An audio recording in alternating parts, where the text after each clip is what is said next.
नमस्कार, capital TV Uttar Pradesh देख रहे हैं आप और मैं हूं आपके साथ नवेंदु। ब्रेकिंग न्यूज में बात करेंगे पीएम नरेंद्र मोदी की, जिन्होंने एक बार फिर बॉर्डर पर पहुंचकर पाकिस्तान को ललकारा है। पीएम मोदी जम्मू कश्मीर पहुंचे, जहां उन्होंने दुनिया का सबसे ऊंचा पुल का लोकार्पण किया। साथ ही वंदे भारत ट्रेन की सौगात भी जम्मू कश्मीर को दी। वहीं दूसरी ओर पीएम मोदी ने ऑपरेशन सिंदूर को लेकर हुंकार भरी और पाकिस्तान को सीधे शब्दों में दो टूक चेतावनी दे दी। पीएम मोदी का जम्मू कश्मीर का यह दौरा कई मायनों में बहुत खास रहा और इसी पर ज्यादा अपडेट के लिए मेरे सहयोगी हर्ष भारद्वाज मेरे साथ जुड़ गए हैं। हर्ष जी, पीएम मोदी जम्मू कश्मीर दौरे पर गए, जहां पर उन्होंने दुनिया के सबसे ऊंचे पुल का उद्घाटन किया और वंदे भारत की तस्वीरों में देख सकते हैं ये जम्मू कश्मीर को इसकी सौगात मिली। लेकिन पीएम मोदी की सबसे ज्यादा जो तस्वीरें वायरल हो रही है वो हो रही है झंडे वाली, जब वो दुनिया के सबसे ऊंचे पुल पर भारत का तिरंगा लेकर हाथों में लहराकर आगे बढ़ रहे हैं। तो क्या ये पाकिस्तान को एक बहुत बड़ा संदेश है? देखिए, रेलवे आर्च ब्रिज इसे कहा जाता है और प्रधानमंत्री नरेंद्र मोदी जब इस पे तिरंगा कहीं ना कहीं लहरा रहे हैं तो ये तस्वीर पाकिस्तान में भी कहीं ना कहीं देखने को मिली होगी और शहबाज बखूबी ऐसे देख रहे होंगे, क्योंकि जम्मू कश्मीर की बात करते हैं तो जम्मू कश्मीर से कैसे जुड़ा हुआ पाकिस्तान है, वहाँ का एरिया के लोग साफ तौर पर भारत के लोगों को देख पाते हैं और वहाँ से सीधा पाकिस्तान प्रधानमंत्री नरेंद्र मोदी को देख ही नहीं रहा होगा, तमिंदु सुन भी रहा होगा, क्योंकि प्रधानमंत्री नरेंद्र मोदी ने ऑपरेशन सिंदूर को लेकर कई बात कही है। उन्होंने कहा है कि अब पाकिस्तान को घर में घुसकर भारत मारता है और साथ ही साथ उन्होंने ये भी बात की कि कैसे पाकिस्तान निहत्थे लोगों पे वार करता है। पुंछ एरिया का भी जिक्र किया गया, जब हमने देखा कि गुरुद्वारे में किस तरीके से निहत्थे लोगों को पाकिस्तान ने निशाना बनाया था, वो बात भी प्रधानमंत्री नरेंद्र मोदी ने बोली है। यानी प्रधानमंत्री नरेंद्र मोदी ने पाकिस्तान को वो आईना दिखाया है जिस तरीके से पाकिस्तान लगातार खोखला होता जा रहा है, पाकिस्तान अपने यहाँ पर विकास नहीं कर पा रहा, लेकिन भारत अब पाकिस्तान के घर के में घुसकर मारने में भी सक्षम है और भारत का विकास इस तरीके से हो रहा है कि भारत अब अव्वल नंबर पर दुनिया के देशों में पहुंच रहा है। तो पाकिस्तान को वो आईना दिखाने की कोशिश प्रधानमंत्री नरेंद्र मोदी कर रहे थे, जो शहबाज शरीफ कहीं ना कहीं नहीं देखना चाहते हैं। लेकिन शहबाज शरीफ को आईना देखना होगा जिसमें उन्हें पता चले कि पाकिस्तान का विकास कहीं ना कहीं गर्त की ओर जा रहा है और पाकिस्तान अपने आप को बचाने में भी सक्षम नहीं है, जो ऑपरेशन सिंदूर में हमने देखा है। पहलगाम के बाद पीएम मोदी की ये पहली यात्रा थी जम्मू कश्मीर में और आप देखिए कि जो तस्वीरें निकलकर सामने आई हैं वो बता रहा है कि भारत विकास की रफ्तार में किस तरह से आगे बढ़ रहा है। एक और पाकिस्तान से तस्वीरें आती हैं किस तरह से वहां हर दिन कुछ न कुछ हमले होते रहते हैं। बलूचिस्तान की तस्वीरें हो, यहाँ तक कि रावलपिंडी और कराची जैसे शहरों से भी आतंकी घटनाओं की तस्वीर आती है। दूसरी ओर पीएम मोदी वंदे भारत ट्रेन को हरी झंडी दिखा रहे हैं और ये वंदे भारत ट्रेन बहुत खास बताया जा रहा है। कहा जा रहा है कि इसे ऐसे डिजाइन किया गया है कि भीषण ठंडी में भी इस ट्रेन को कुछ नहीं होगा और ये आधुनिक सुविधाओं से भी लैस है।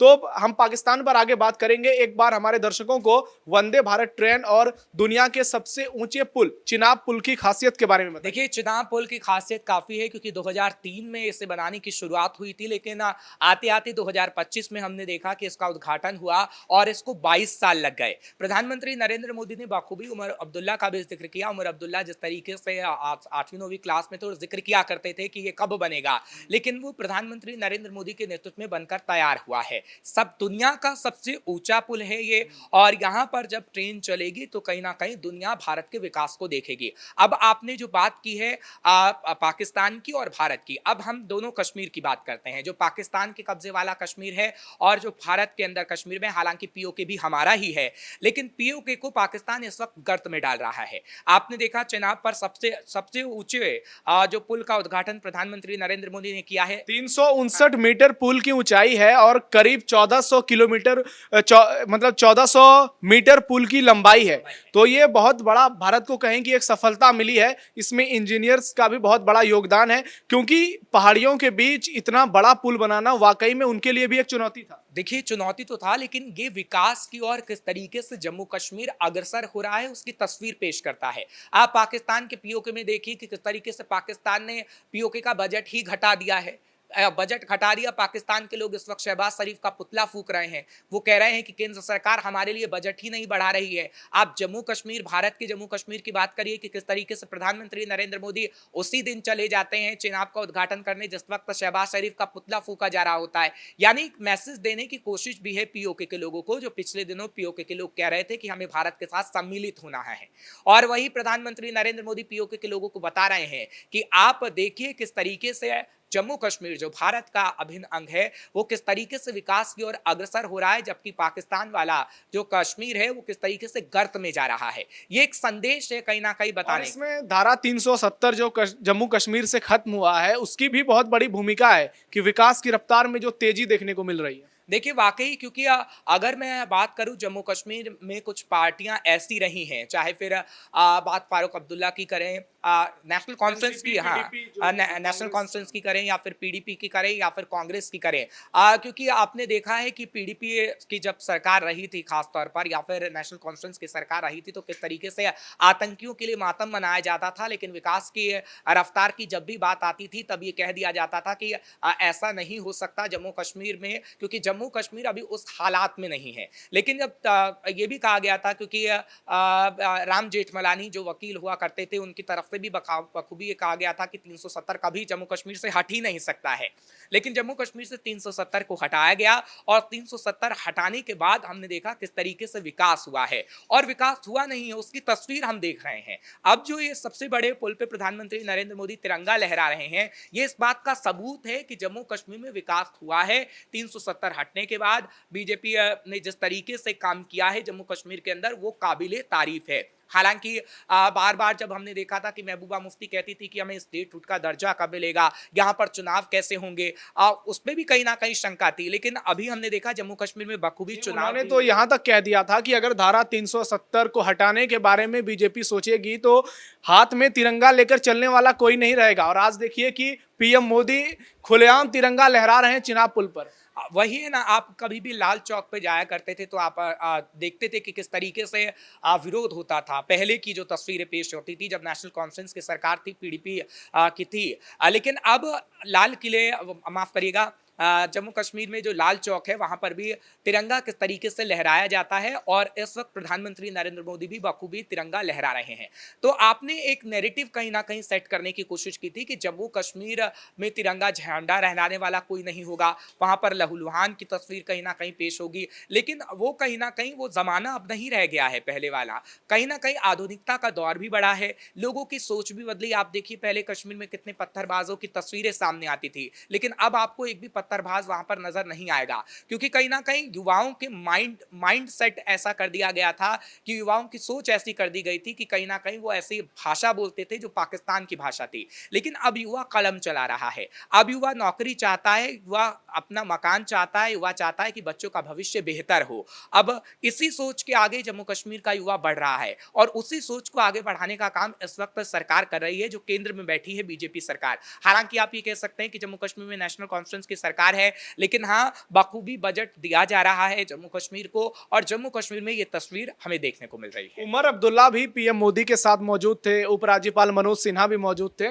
लेकिन उमर अब्दुल्ला जब भी पीएम मोदी के साथ मंच साझा करते हैं तो विपक्षी नेताओं के पेट में दर्द उठने लगता है, और सोशल मीडिया पर तो कई सवाल भी उठने लगे हैं कि उमर अब्दुल्ला की नजदीकियां पीएम मोदी के साथ बहुत ज्यादा हो गई हैं और तालमेल दोनों का बहुत अच्छा नजर आता है। तो क्या ये विपक्ष के लिए, इंडी गठबंधन के लिए आने वाले समय में कोई नई मुसीबत खड़े कर सकता है? देखिए जम्मू कश्मीर में तमाम जो पार्टियां, उनका पहले जिक्र करना होगा, फिर उमर अब्दुल्ला पे आते हैं।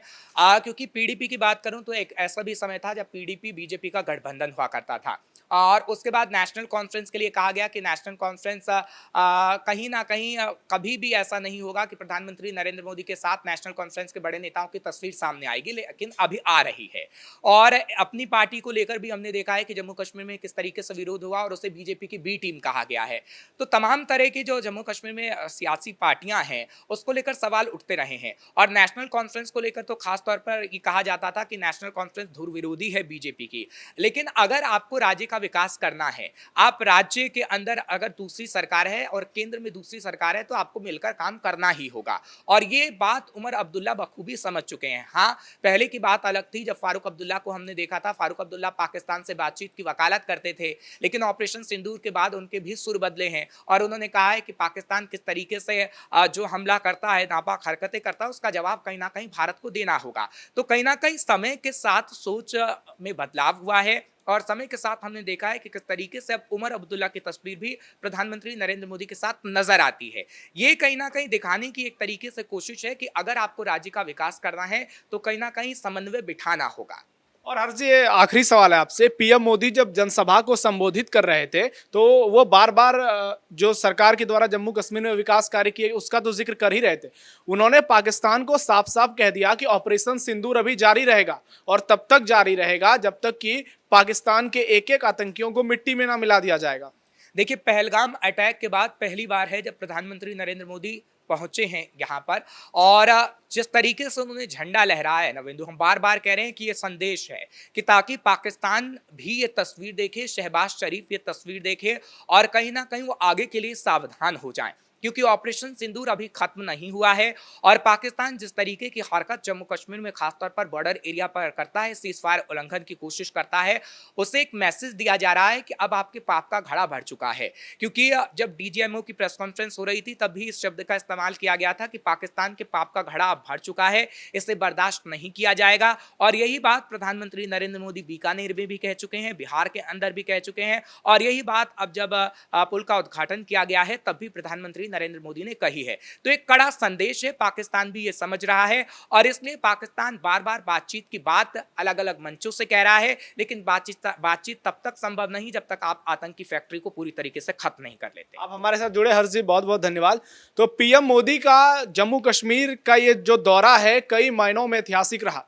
पाकिस्तान जिसके यहाँ एक भी वंदे भारत ट्रेन जैसी कोई ट्रेन नहीं चलती है, दूसरी ओर भारत के उस शहर में वंदे भारत अब ट्रेन चलेगी जो कि पाकिस्तान के निशाने पर अक्सर होती थी, जहां आए दिन पाकिस्तान कुछ न कुछ नापाक करने की कोशिश करता था। लेकिन धारा 370 हटने के बाद, केंद्र सरकार के प्रयास के बाद लगातार जम्मू कश्मीर में विकास कार्यों में की जो रफ्तार है उसमें तेजी दिखाई दे रही है। और पीएम मोदी का ये दौरा और जो तस्वीरें निकलकर सामने आई उसने लोगों को गौरवान्वित किया और पाकिस्तान को भी साफ साफ संदेश दे दिया। तो इस खबर पर आपकी क्या राय है, कमेंट बॉक्स में अपना फीडबैक जरूर दीजिए। फिलहाल ब्रेकिंग न्यूज में इतना ही। कैमरा पर्सन राजकुमार के साथ मैं नवेंदु, कैपिटल टीवी उत्तर प्रदेश।